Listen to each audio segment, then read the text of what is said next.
Hey guys, welcome to financial analysis number 4 now uh, with Venk Ramkumar. Thanks for joining me today. I'm here to talk about a new investment that I've been adding into, but I'm also going to do a financial analysis for you guys. Um, I'm going to try to keep it, you know, concise, but still go into detail about earnings projections, dividend growth projections, um, balance sheet analysis. So go over the credit rating and how I do my balance sheet analysis to make sure if the company has a strong balance sheet. And you guys probably know what the company is already if you watched my last video.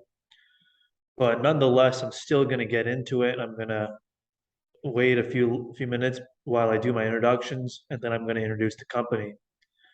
Once again, guys, my name is Venk Ramkumar. I'm a financial analyst for my day job, but I also enjoy doing financial analysis of public companies. And like I talked about in my last video, my last few videos, I want to document my financial analysis journey of learning and hopefully one day getting into real estate. But I just want to document it, like I said, and every month or every few weeks, I want to come out with a video for you guys. So I'm going to share my screen real quick.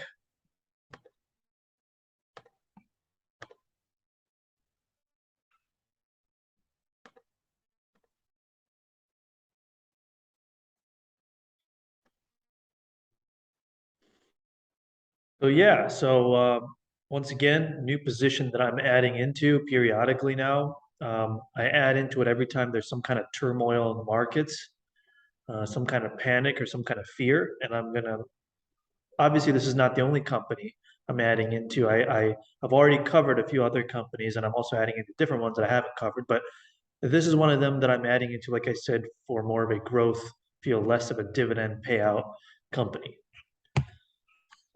Before I get into that, this is obviously you guys know I always give one or two slides of current events, kind of my thoughts of finance before I get into the analysis. And once again, guys, this is kind of like my opinion, but I truly believe in this. That's why I'm saying it. Um, I've been seeing nowadays a lot of hype, a lot of news, a lot of commercials, and for if you can't afford a home or you can't buy a home, well, we're going to make it easy for you to buy a home. Why you should get a home? We're going to give you these grants, these special loans, and everything. Now, guys, I want to be completely honest. I do not own a home, and I don't see myself owning a home at least for the next 20 years. I'm going to explain why I think that this is a big mistake. That whether it's a government or whether it's private companies, I believe they have backing of the Federal Reserve are willing to do these kind of initiatives, and I'll tell you why. One of the first financial books I've read was Rich Dad Poor Dad by Robert Kiyosaki. Within the book, Robert Kiyosaki talks about what's the difference between an asset and a liability. So a lot of times when people say, "Oh, I own a home," they say, "Oh, it's my biggest asset," right?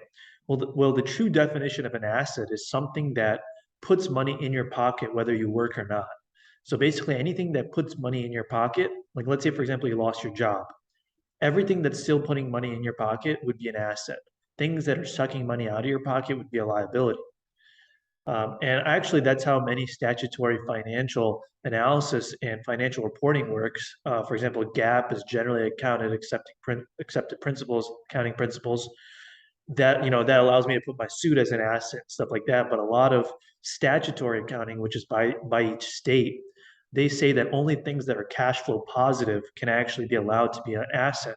And that's how I believe that people have to actually look at it for their personal finance. So, for example, when the reasons why I believe that a home should not be purchased unless somebody's in a very, very strong financial position where they have cash flow coming in from other reasons is number one, people always look at their home and say, oh, over 20 years uh, I bought my house for 100,000, now it's worth 200,000, or it's been 30 years or whatever. Well, you got to keep in mind that over 30 years, inflation has also eaten away. If you actually adjust house prices for inflation back to 1980, it's actually stagnant, meaning adjusted for inflation, house prices have not gone up at all. Okay. Another thing is keep in mind that not only is your house withering away to inflation or only keeping up with inflation, but you may buy a house for 100,000, but you may end up paying back 200,000 for the bank, right? Not only that, but over 30 years, you've got upkeep. You may have to pay for homeowners association. You may have to pay homeowners insurance, random costs that come up here and there. Banks often like to say the phrase, it's way less expensive than renting. But a lot of times, they're laughing their ass off because a mortgage is truly an asset of a bank, not of a person. A bank loves to give out mortgages because that is their bread and butter because they know that they believe that a lot of people will not, stop paying their mortgage. If you look at a bank's largest asset, a lot of times it's sometimes student loans and also mortgages. Mortgages is kind of like some people say, the bedrock of the U.S. economy. Well, it's not really the bedrock for the homeowner. It's a bedrock for the banks and the institutions. They love people that buy personal homes. Okay. As you can see right here in this advertisement that I've decided to link here, they talk about people that may be. Now, I'm not sure if necessarily. I'm not trying to be political here. I'm just saying what the here what they're saying is people that may be like underprivileged or whatever. They say here there are many benefits to home ownership. Owning your own home builds wealth and is often less expensive than renting. Right? We often hear that home ownership is the American dream, but we also know that this has not always been the case for everyone. Understanding the process and working with the right people is an important part of making the system work for us. Let's explore the many advantages of being a homeowner. So a few things there, right? They're trying to tie in that the American dream they're trying to actually say that the American dream is great, right? They're trying to say it's amazing. And while America is a great country, don't get me wrong, this is a worldwide issue, right? People should not buy houses unless they are willing. They can keep the house up unless they're even if they lose their job, right? A lot of people buy houses, and if their house is underwater, they're kind of SOL, right? Because now they're stuck paying that mortgage, or if they default on the mortgage, it's going to be a hit to their credit score. A lot of times they're not relying on a business or investments to fund that house. They're relying on their job, which a lot of times is up in the air, right? Like for example, right now, um, I truly believe that, I'm actually helping these people that are maybe underprivileged or not have enough money. But actually, I truly do believe that they should not buy a house if they can't even afford to rent or just live normally, if they can't keep a normal job. I think the number one thing is to build up your core, which would be investments, which would be things that are paying you in order for you to live. So, for example, right now I rent. I would say, I'm doing well for a 25-year-old. I rent, but I've got cash coming in through dividends. Right? I'm not going to give you exact amounts, but I've got cash coming in through dividends so that every month I just keep adding more and more and more assets to the point where now I'm kind of relaxed, right? Even if I lose my job, it's not like I can retire or whatever, but even if I lose my job, I'm not panicking because I don't have to pay for insurance on the house. I don't have to pay all these interest payments on the house. I don't have to be worried about random things breaking down. And a lot of times, my investments are outperforming the housing market simply because the housing market, the main goal of the housing market, houses are a commodity. So a lot of times they keep up with inflation. They're not a productive asset. They're not actually producing anything. They're just a commodity. There's a limited amount of them it's supply and demand. So once again, like I say, I believe it's good for people who are rich and can afford cash. And this is what I truly believe is going to be the downfall of the financial system, which is they're trying to appease everybody. We're going to give these people a house. We're going to make it easy for these people. But at the end of the day, they're ending up fundamentally making the country weaker financially, which is my opinion. And like I said, guys, I do hope to one day start a real estate business. But like I said in my last video, I want that real estate business to bring in income for me. It's not just a bunch of houses like beach houses that I'm going to be going and sitting at. You know what I mean? So yeah, guys, that's kind of my take on current issues right now with home ownership that I see a lot of, buy a house, we're going to help people get houses, buy houses, let's give them loans. I don't think that's a good way to go about it. I think we should be encouraging production, more jobs, right? More productivity, not necessarily more loans and more debt into the system. Quick update on my portfolio, guys. This is updated as of 12th. Today's the 13th, I believe. So This is one day late, but obviously, as you can see, my portfolio continues to ever since the market meltdown in January 2022, or end of winter, early spring 2022, my portfolio continues to crush the S&P 500 total return. Especially this last week, the S&P has been crumbling, and I'm going to show you exactly why my investments. A quick snapshot before I get into the company that I want to analyze. But yeah, guys, you can see I'm up 14.82% over the last rolling year. S&P 500 total return is down 15.63% for the last rolling year. And if you want to see my total return, like I said, from the start of my investment journey, please refer back to my first, second, third, and fourth videos where you can see the snapshot from the all the way from when I started a few years ago till now. Like I said, in my latest videos, I'm only going to talk about my last few years, my last year, because it's pointless now to talk about before that because I've already shared that. So guys, just a quick snapshot of my portfolio here. Yeah, I'm gonna move this here so you can see it.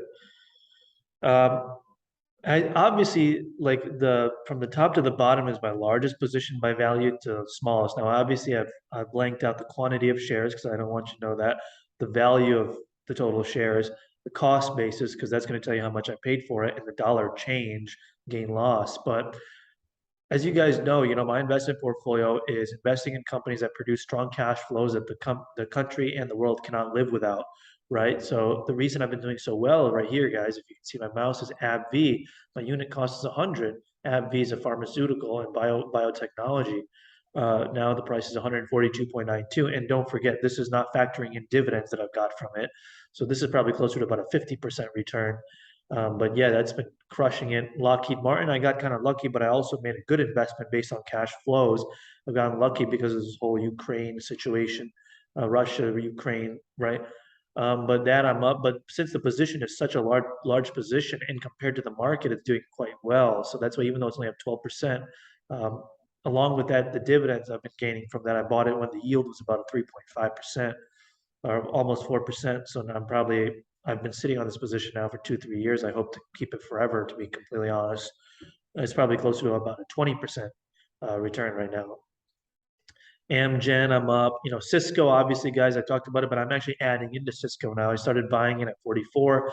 At a few of my last videos, I talked about Cisco. I did a full analysis on it, my third video. Please go look at that. I believe that this is a company that's going to bounce back hard. This is one of my newer positions. Started buying it at 43, 44.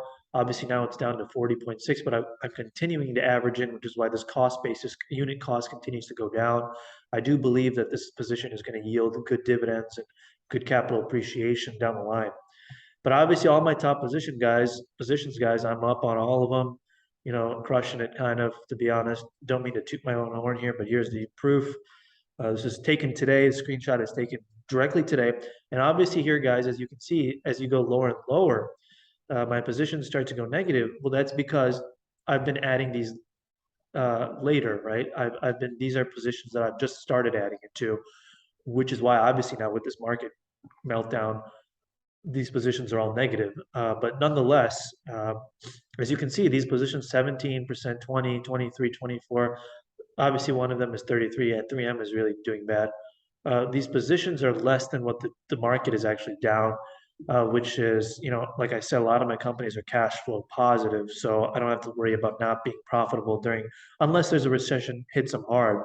But I do believe these are essential businesses. So now I've circled this, guys, right here is because this is the company I'm going to talk about today, Applied Materials. Applied Material Incorporated is a company I've started to buy in along with Lam Research. Both of these companies are in semiconductors, but today I'm going to just analyze one of them, which is Applied Materials. These are kind of sister companies. If you can understand one, you kind of understand the other with slight nuances, the differences. But that's why today I'm going to do Applied Materials, guys, one of my newest positions that I'm adding into. And as you can see, I'm down about 22.3%, but it's still paying me dividends as well. But obviously, I'm down. That's okay. I'm going to tell you guys why here. So obviously, guys, you can see here, right? Applied Materials. You can see this is as of September 23rd. I took the screenshot a few weeks ago, but obviously, currently it's sitting at about $80. So it's down a little bit more. And as you can see, if you look at this company, it's very, very. The share price has it fluctuates very much. I mean, obviously, it's been growing over the last, obviously, as you can see, since 1982, it's grown 64,738%, right? But as you can see, it's very high fluctuations, right? So what this shows me is, because this is 2001 .com crash, extremely overvalued down to, kind of normal valuations, probably around a 16 PE. Right now it's at 11 PE. And then there's some fluctuations after 2008, 2018 when rates were raised, it kind of crashed a little bit. This is 2020 crash. And obviously, as you can see, the money printing, people piled into it because they got euphoric. And I would never buy something when it gets euphoric like this. But now that we've seen quite a correction, now because of the recession fears and the increase in interest rates, now this company warrants a second look, right? What does Applied Materials do, guys? First, I'm going to get into this before I get into the actual numbers of the finances. I'm going to read each paragraph and then I'm going to kind of paraphrase it at the end of it. I might read two paragraphs at a time. We are the leader in materials engineering solutions used to produce virtually every new chip and advanced display in the world. The Internet of Things, big data, AI demand rapid, dramatic improvements in chip power efficiency, performance, area cost, and time to market. This is the force behind our industry's new playbook. To meet these demands, the entire industry is beginning to collaborate in a new way. So obviously, guys, as you know, semiconductors are used to store data, perform transactions and stuff within a system like a computer or within a LCD display or within a car to make decisions. Um, a lot of times these are the things that are holding everything together in terms of the data moving back and forth from one side of the car to the other, or making quick decisions, AI, or maybe like filtering in information and deciding what to do. Like for example, in a self-driving car, chips do all of these, and basically Applied Materials comes up with solutions. This could be, new machines that create these chips, or software that programs these chips to basically make them more efficient. So filter through more data while taking up smaller space. Like imagine a phone, right? You want a smaller space while at the same time being more cost efficient, so that these chips can become cheaper, so that they can go everywhere. Because right now it's still kind of expensive to get these kind of technologies, right? That's why like AI technology is still kind of tough. And once again, guys, like I covered in my second video, whether you like this technology coming in or not, there's many things I don't like about it. At the end of the day, you have to make investment decisions based not based off of politics, but you must make it off of, you don't have to have a self-driving car, but you can invest in it if you believe that that's the future, right? So that's what I'm saying. Another thing is that OLED roughly doubles the equipment capex per fab versus traditional LCD, significantly increasing opportunity in both the backplane and front plane. Uh, Mini LEDs require a second backplane for the light, which increases the number of process equipment steps. Micro LED requires further innovation on die manufacturing and high-end backplanes, which potentially reduces significant opportunities for our display and some semiconductor technologies on the front plane. So basically, guys, anything to do with technologies or semiconductors, how data is interpreted, understood, and then an end product is created.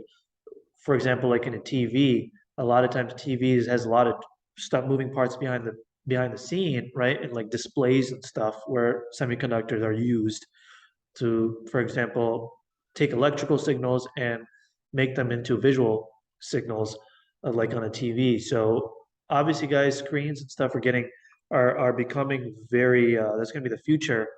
So once again, the Applied Materials is a high growth company in terms of whether the company grows 100x or not. The earnings, there's a large potential for a revenue and earnings growth in the future. And obviously, this company kind of operates all over the world: US, China, Korea, Taiwan, Japan, Southeast Asia, and Europe. So looks like East Asia, United States, and Europe. So a lot of the developed countries. So I now want to get into quick fast graph analysis. But before I get into the latest fast graph, I want you guys to quickly look at the last fast graph. This was, and the reason I'm bringing up the fast graph from a few years ago, this, you can see here, it's going back to like, if we pretend that the year is now December 2018, okay, now we're looking at what the analysts, this is what the company earned back here up until now, the earnings. and these were the projected earnings in front, right? So as we can see at that point, the companies at the blue, we're going to just focus on the blue today, guys, because it's way simpler. The blue is basically telling you where has this company traded over this time period in relation to its price over earnings. So price over earnings, up until the end of 2018, start of 2019, the company traded at a 23.8 PE, which means that if you take the company's earnings right here as of October 2018, 4.45, and you multiply that by 23.8, that would bring you up to here, over $100 valuation, if it had traded in line with how it did the last 20 years, right? I want you guys to keep that in mind real quick because remember, sorry, remember we said here, just like the fluctuations it had, this was up until about, we were looking at this graph right now. This graph right here is basically like we were here in time. Because obviously, as we see in the future, the same thing is going to happen again, right? It's going to trade up to crazy valuations, right? Right, this company was trading up here around 2020. So I want you guys to keep this in mind here, that at a PE of 23.8, sometimes, it was a good opportunity to buy this company when it was trading at 23.8. Now, I want you guys to also look at this one thing here. October is when this company's fiscal year ends, end of October. So I want you guys here to look at October 2019. I want to show you guys the performance of this company and the analyst forecast for earnings. October 2019, the analyst forecast for earnings were $2.95.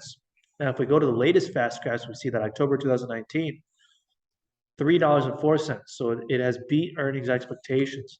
It beat earnings expectations in 2019, guys. This right? We now go to October 2020, $3.65. October 2020, $4.17. So once again, it was another beat.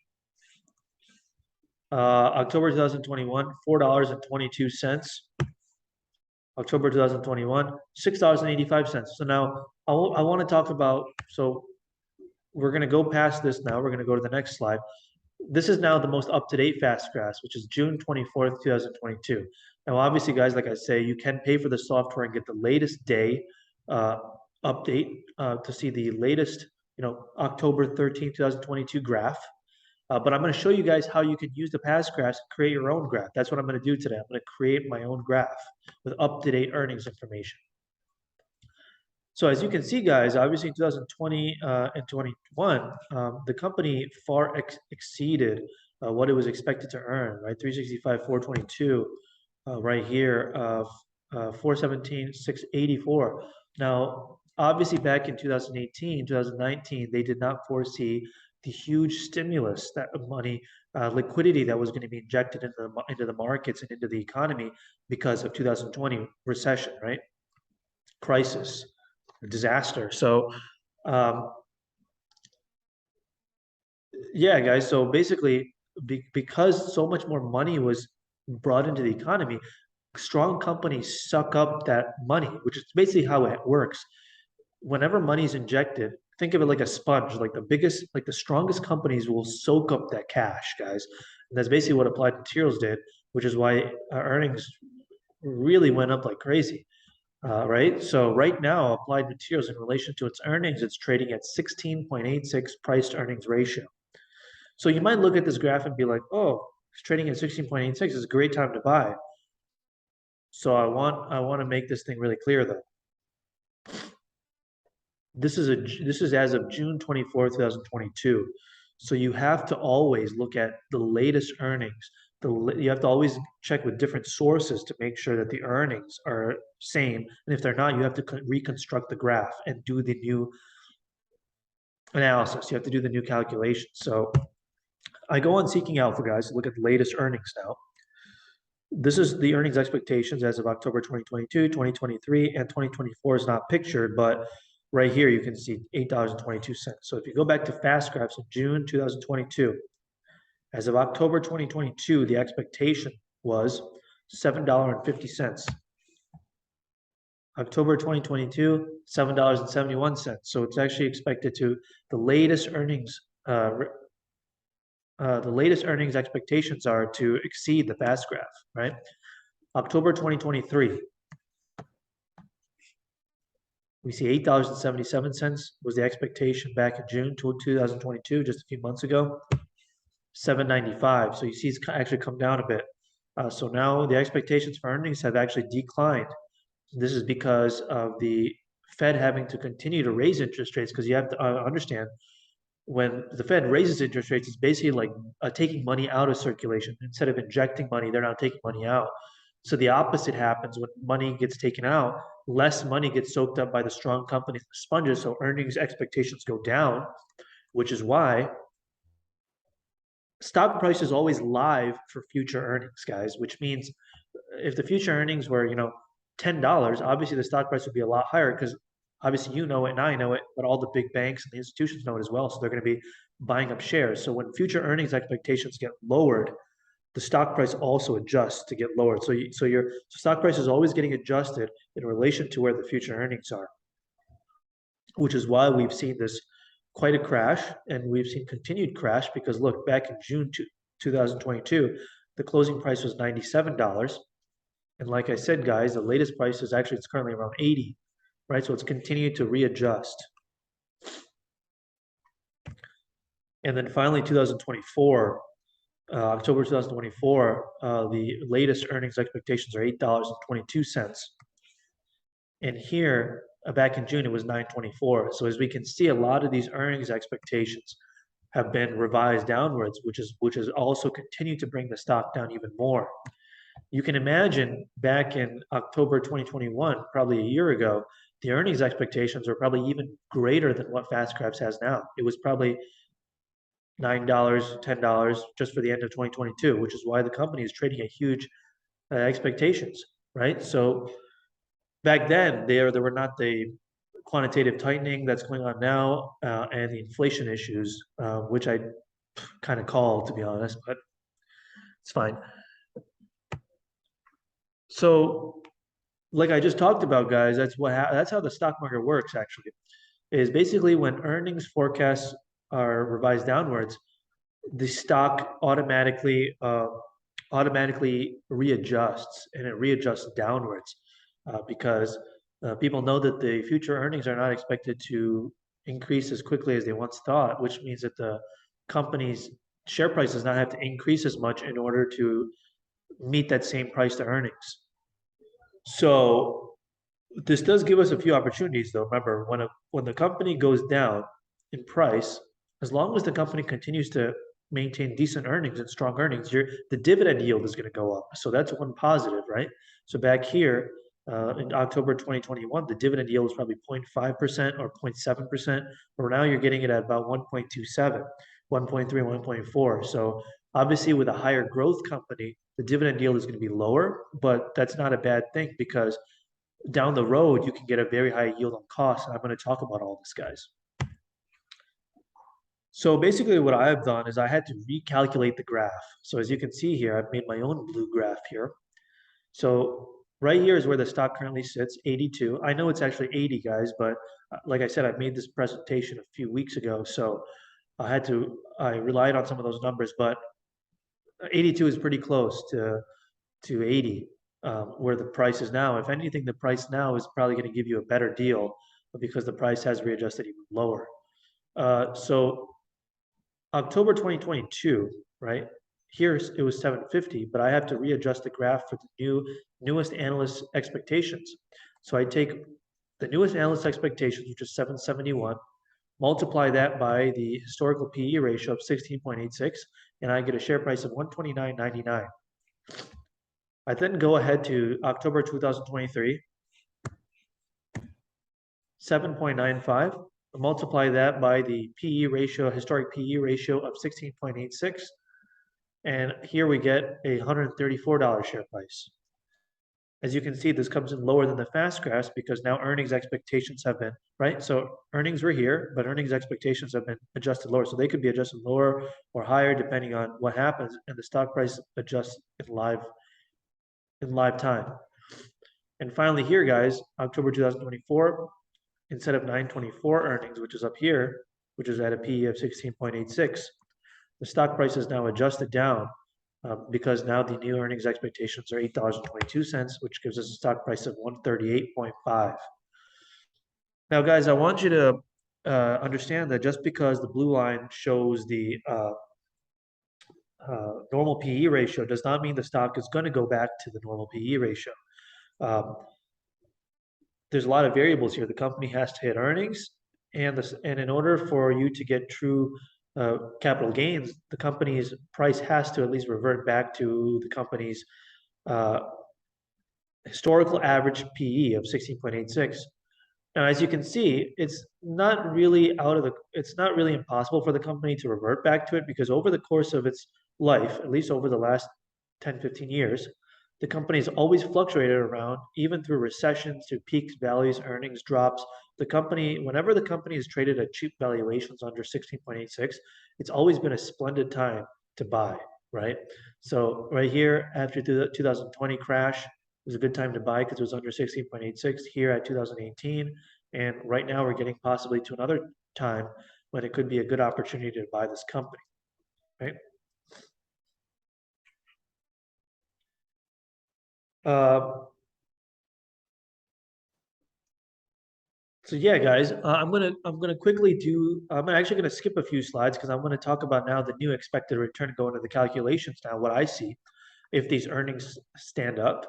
And then I'm going to come back to these slides here. But so the new expected return now, I'm going to go out to October 2024 because we're basically already at October 2022. So I don't want to just go out 1 year. I'm going to go out 2 years. So at a historical PE of 16.86, the October 2024 earnings per share are expected to be $8.22, which is going to give us a share price of 138.5 and a historical just by reverting back to the historical PE. And I'm not saying, I mean, the company could overshoot the PE, could get exuberant, and could go up to a PE of 23, 24, right? That would give you even more outstanding returns. But I'm just going to say that the company reverts back to its normal price earnings ratio of 16.86. Um, I'm going to show you guys how I come up with these dividend calculations for those for between now and October 2024 next. But I thought it'd be a good time to quickly talk about the share price. But if you add in the dividends received, right, from a current share price of 82, so you got to add the share price at the end of October 2024, and then add in the 3 years worth of dividends. Multiply that by 100 and divide by the current share price. That's a total return of 73.26, which means that over a course of 2 years, that's a 31.5% annual rate of return from October 2022. So like I said, guys, there's no guarantee that the company will go back to that, but I do believe this is a strong company that is getting more and more essential to our lives as we get more and more intertwined with technology. And any sort of reversion back to the normal mean is going to give you outsized returns because this is a growth company, right? Now I'm going to talk about how I came up with these numbers here for dividends for the next 3 years, guys. So right now the company is currently paying out 15%, right? Yeah, as you can see right here, payout ratio. The company is currently paying out 15% as a percentage of October 2021 earnings. I use the 2021 earnings because those earnings are fully completed. Currently, the October 2022 earnings, even though this is October, have not fully completed. But 15% is a very low payout ratio. 15% basically means the company is paying out 15 cents as a dividend for every $1 it brings in earnings. So this is very, very, very low, which means that the company is using 85 cents to reinvest back into the business, which is good for an industry like semiconductors. So just simply based on the current payout ratio, if the company continues to pay out a similar percentage of earnings, based on the forecasted earnings for October 2022, 23, and 24, we see 0.15 times the earnings at October 2022 is $1.16, $1.19, and then in 2024, $1.23. So from here, the yield on cost can be calculated depending on the cost of you purchasing the shares. So like, for example, let's say you bought the shares today at 822, or sorry, 80 bucks. 123 over 80 would give you your yield on cost, $1.23 over 80, which I believe would be almost 2%. Now, keep one thing in mind, right? Currently, the company is paying out a very low percentage of its earnings right here. This is the earnings of this is blue in the orange line. The blue line is the earnings of the company that it's paying out in relation to its share price. In relation to its share price as well, This is the dividends it's paying out per those earnings. It's very low, guys. Like I said, 15% of its earnings is what it's paying out in dividends, which means that, like, for example, the company could raise its dividend even faster, right? It could technically double, triple its dividend over the next 3, 4 years, although I don't think that's the right thing for it to do.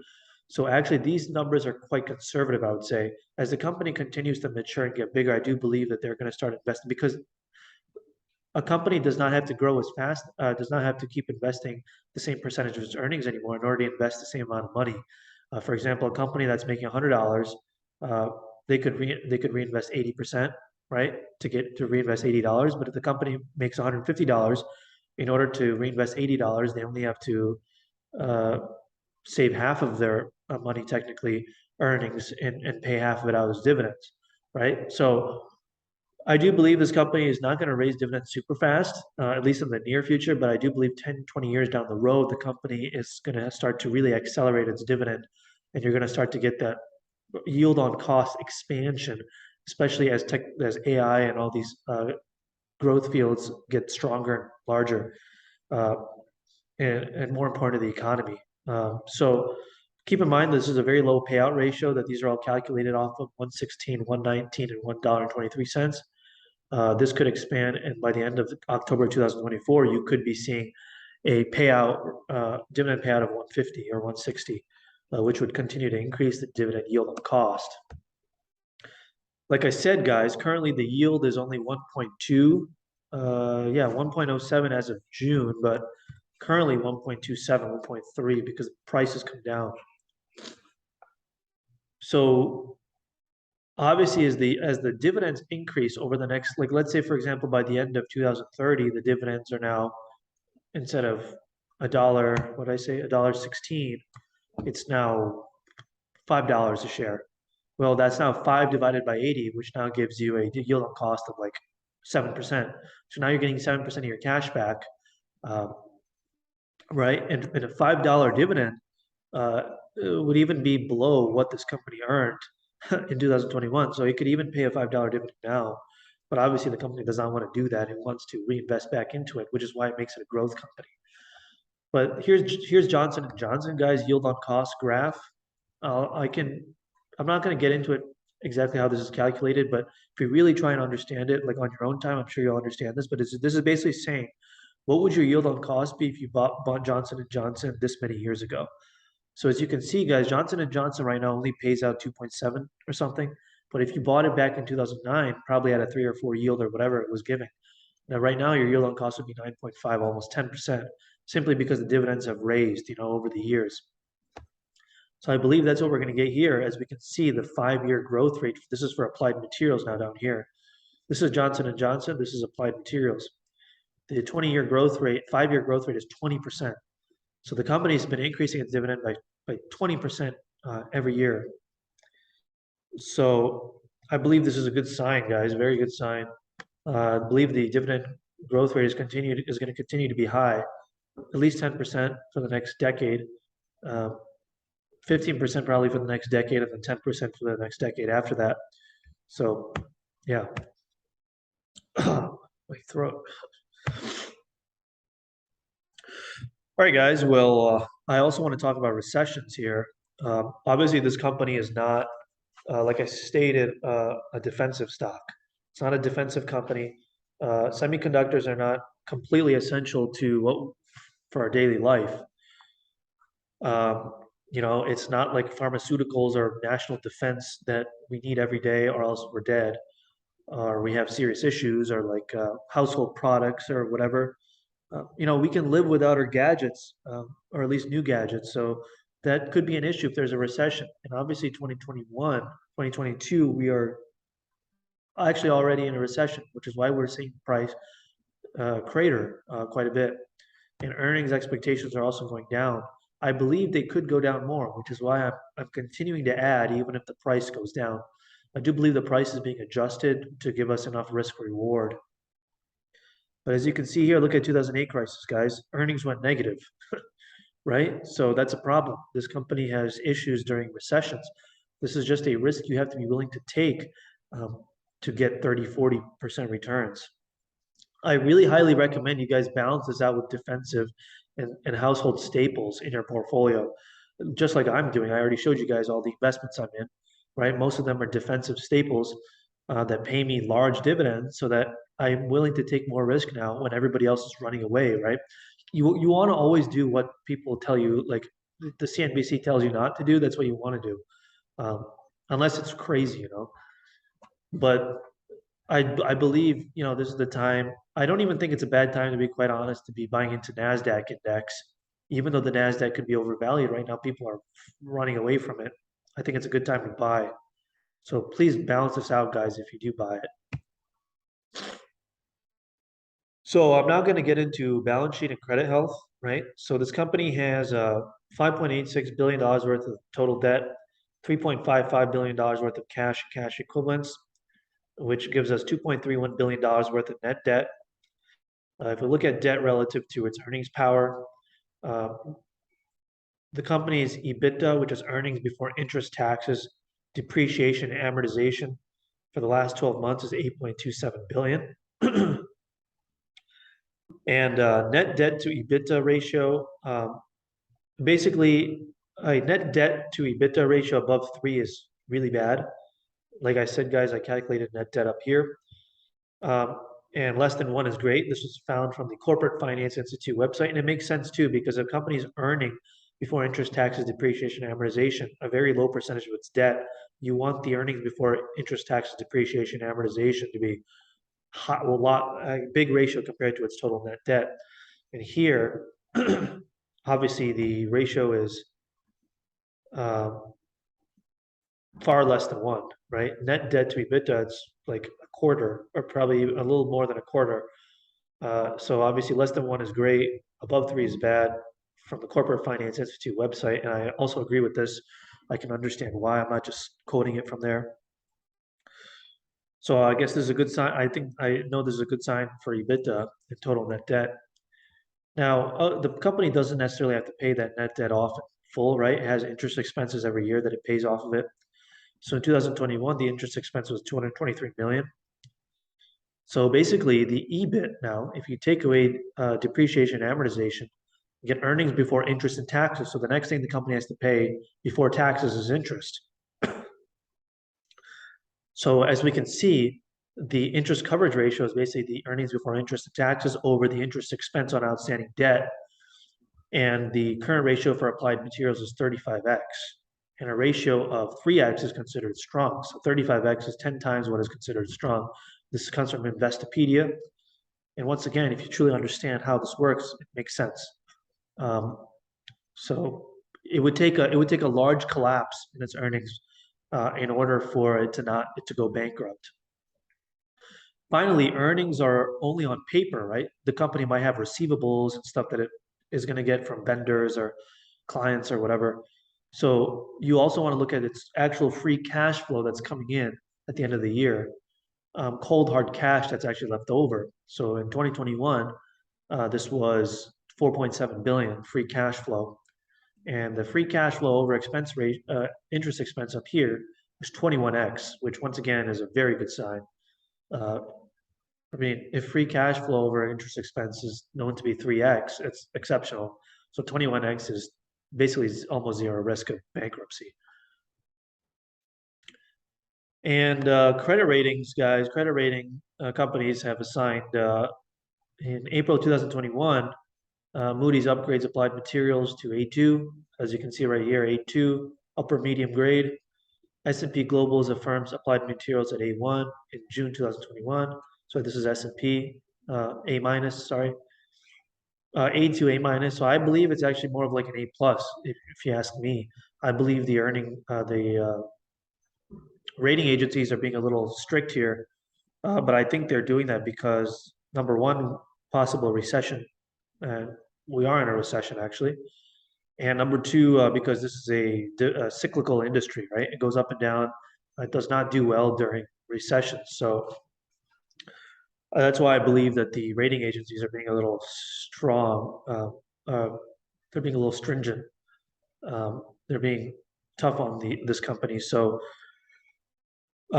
still, though, nonetheless, upper medium grade, I would give this upper medium grade, lower high grade credit rating. if it were up to me. I would give it an A plus S&P, A1, A plus Fitch, um, A1, A plus, A plus, upper medium grade, almost lower high grade. I don't think it's at the level of Cisco, Cisco and stuff like that. That's A minus, double A minus, double A. But I do give it a strong A plus. So yeah, guys, um, thank you very much for watching the video. I'm still trying to get some people here that I can interview, as part of finance. Put this back so you guys can see me in full for once. So I'm trying to get people on here that I can interview that work in finance or work as financial advisorship. But unfortunately, people are busy, obviously. But that's okay, guys. We're gonna keep grinding. I want to get my friend who works for I don't want to say that, but I do want to get one of my friends from college who is doing very well in finance. He's doing very well in his job as well as outside of it. We have very similar interests, and it could be a business partner in the future. So I really hope you guys stay tuned for my next video. And thank you very much for watching. Have a good day.